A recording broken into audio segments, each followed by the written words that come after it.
Beni dünyanın her bir yerinden izleyen vatanımın güzel ve değerli insanlarını saygı ve sevgiyle selamlıyorum. Değerli izleyiciler, iki üzücü haberim var maalesef Avrupa'dan. Artık ne bileyim, aklıma şöyle bir şey geliyor. Evli evine, köylü köyüne mi gitmesi lazım artık yani? Bizim Türklerin de çok çabaları var Avrupa'nın şimdiki haline gelmesi. Biz de çok ter döktük Avrupa'yı buraya getirmek için. Bizim de çok çabamız var.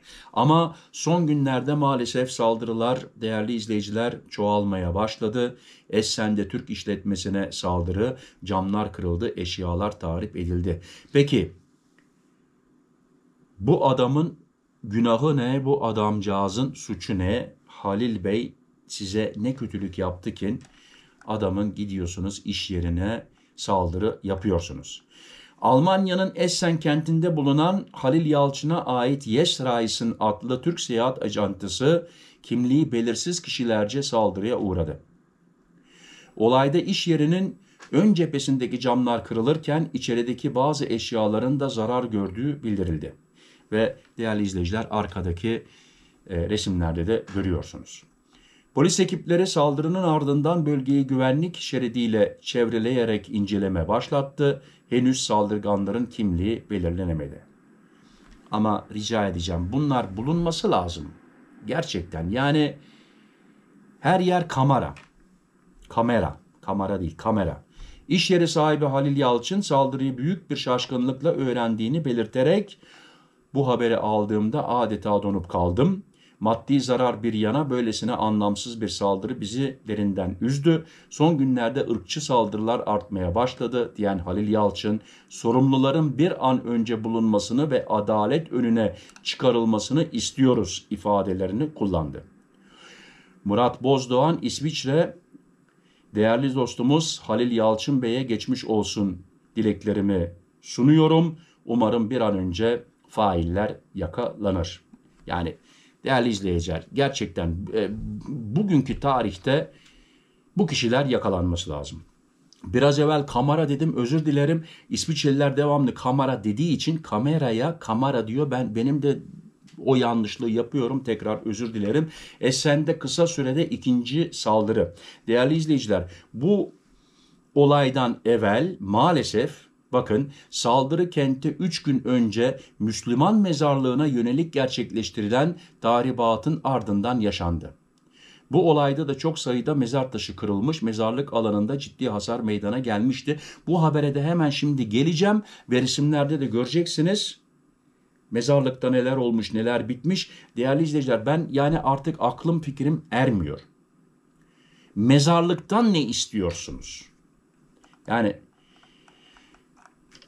hemen o habere geçmek istiyorum. Almanya'da Müslüman mezarlığına çirkin saldırı ve Essen kentinde oluyor. Bu yani bir tesadüf olamaz.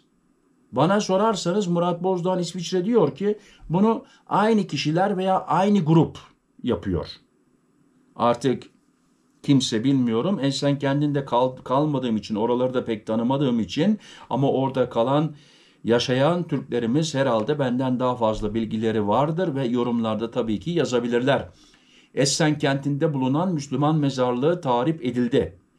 Mezar taşları kırıldı, çiçekler söküldü. Ya mezar taşından, çiçeklerden ne istiyorsun? Vicdansız insan. Ama değerli izleyiciler, tekrar söylüyorum, yani şu günkü tarihte 2025 yılında yaşıyoruz. Bu kişiler muhakkak bulunması lazım ve ona göre de cezalandırılması lazım. Tekrar yapmasınlar böyle bir şey. Almanya'nın Essen şehri Müslüman toplumunu derinden sarsan bir saldırıya sahne oldu. Kentteki Halo, mezarlığın ismi Halo'ymuş. Halo Müslüman mezarlığına kimliği henüz belirlenemeyen kişi ya da kişiler tarafından zarar verildi. Mezar taşları devrildi, çiçekler söküldü, bazı alanlarda aydınlatma düzenekleri kırıldı, mezar başlarındaki mumluk ve süslemeler de parçalandı. Bak, yani ne istiyorsun ya? Yapılan incelemelere göre saldırının kısa bir süre önce gerçekleştiği düşünülüyor. Türk yetkililer olay yerinde. Türkiye'nin Essen Başkonsolosu Taylan Özgür Aydın, AK Parti Zonguldak Milletvekili Muammer Avcı ile birlikte olay yerine giderek incelemelerde bulundu. Başkonsolos Aydın, tahrip edilen mezarların yakınlarıyla görüşüp geçmiş olsun dileklerini iletti. Şu anda soruşturma sürüyor değerli izleyiciler. Herhangi bir daha yakın haber almadım. Ama tabii ki polisler biliyorsunuz hemen haberleri iletmez. İnşallah kısa bir zaman içerisinde bu saldırıyı yapan insanlar da yakalanır ve cezalarını alırlar. Essen Emniyeti olayla ilgili inceleme başlattı. Güvenlik kameralarının incelendiği bildirildi. Bakın kameralar var. Ancak saldırganların kimlikleri henüz tespit edilemedi. İnansam mı acaba? Biraz zorluk çekiyorum şu anda. O kameralardan muhakkak bir şeyler görmeleri lazım bunlar ya. Bölgedeki Müslüman toplumu temsilcileri son yıllarda Avrupa genelinde artan İslam karşıtı nefret eylemleriyle bu saldırı arasında bağlantı olabileceği endişesini dile getirdi. Ben de öyle düşünüyorum. Essen'de ilk olay değil. Kentte daha önce Nordfriedhof mezarlığında benzer bir saldırı yaşanmıştı. Toplum temsilcileri artan nefret eylemlerine karşı daha güçlü güvenlik tedbirleri alınması ve faillerin caydırıcı cezalarla karşılaşması çağrısında bulundu. Ve ben de aynı fikirdeyim değerli izleyiciler. O cezalar gerçekten öyle bir olması lazım ki, yani caydırıcı olması lazım. O adama öyle bir ceza verilmesi lazım ki hapis cezası artık.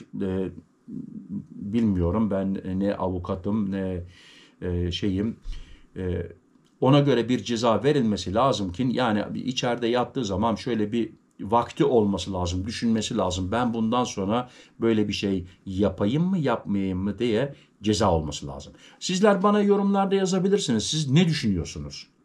Buna karşı nasıl bir ceza verilmesi lazım? Tabii öyle tekme tokat değerli izleyiciler değil. Ona karşıyız.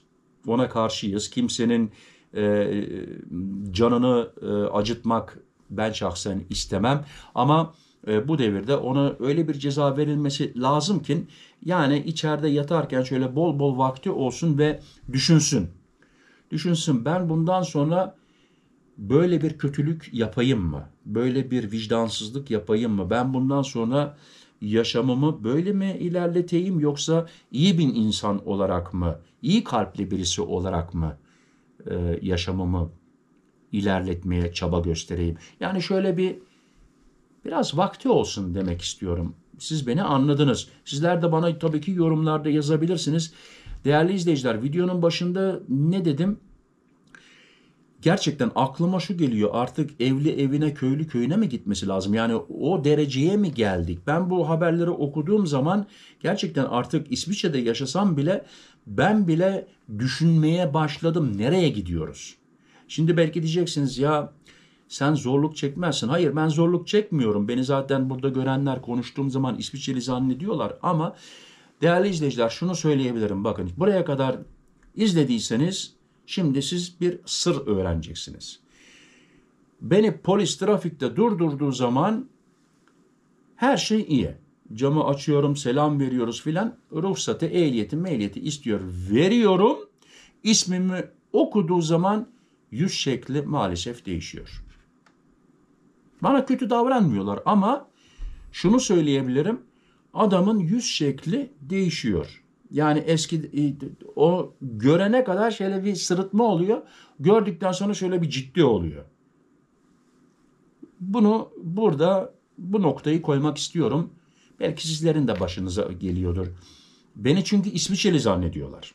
Ben nereye gidersem gideyim Türk olduğumu söylediğim zaman zaten ilk önce bir afallıyorlar. Bilhassa İsviçreliler.